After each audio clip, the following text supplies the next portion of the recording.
The vicious Russian efforts over the past 14 months to crush the Chechen nation merely continue a deep ingrained tradition of mutual hatred. Whether under Stalin or the Bolsheviks in 1917 and the Russian royal family last century, Moscow has battled for centuries to suppress Chechen independence and exert ultimate control. Just as Chechens will never forgive Boris Yeltsin for last year's systematic destruction of Grozny, Chechens will never forgive Moscow for February 1944, when the pre-KGB security police rounded up all Chechens, terrorized them, and shipped almost all of them out of Chechnya to exile in Central Asia. Chechnya is a mosaic of mountains. The Chechens is a tribal mountain culture where the gun, loyalty, and intimidation rule as a matter of course. Just like the Mujahideen in Afghanistan, Chechen defiance is continuing proof of the inadequacy of modern weaponry against determined guerrilla fighters. From an unknown location, President Dudayev sets the tone for Chechen actions and issues orders. A tyrant in Moscow's eyes for his declaration of independence in 1991, something of a rogue to many others. But Dudayev embodies Chechen defiance, his own ruthless authoritarian style, the target of Boris Yeltsin's rage.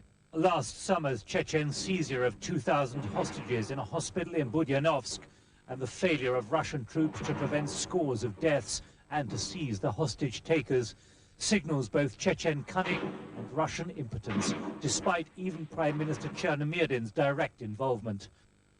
The West is concerned, but won't try to impose anything. The policy of non-involvement was set in December 1994. At the time, the bombing of Grozny airport was beamed worldwide on television. Russia's military offensive was underway.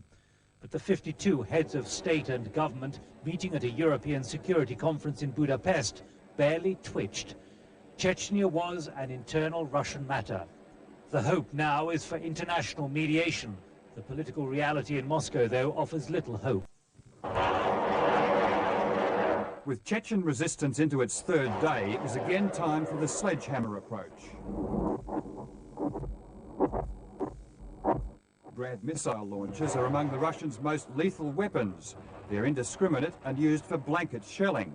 The Russians had apparently written off the hostages in their determination to crush the rebels. Helicopter gunships queued in the sky to blast what the Grads missed.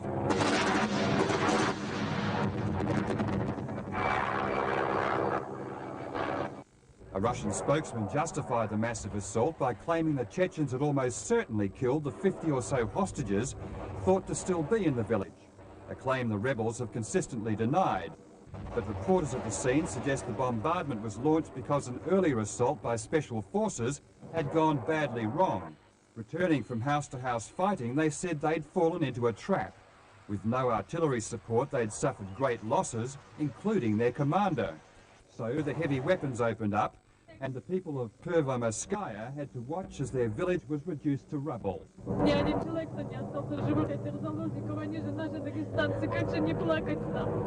The death toll on all sides will probably never be known.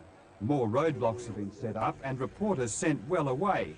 In a statement today, the Red Cross said it had tried in vain to help the victims and called for a temporary truce. But that won't happen. Russian officials have announced the bombardment will resume this evening, the elimination of the Chechens their aim. But in the parallel hostage crisis, in which pro-Chechen commandos have hijacked a Black Sea ferry and taken 200 hostages, may yet have a peaceful ending. Turkey has reportedly agreed to allow the boat free passage to Istanbul, where the hijackers will be allowed to hold a news conference before surrendering. The commando leader, Mohammed Tokcan, second from left in these file pictures, earlier threatened to blow up the ship unless two key demands were met. Buna müdahaleye kalkışan kendi halkına bunun hesabını veremez. Çünkü terörist değiliz. Teröriste müdahale edilir. Home to 25,000 Chechens and with growing Islamic fundamentalism, the hijacks caused Turkey a major headache. It's had to balance their demands with Moscow's insistence on decisive action to end the hijack.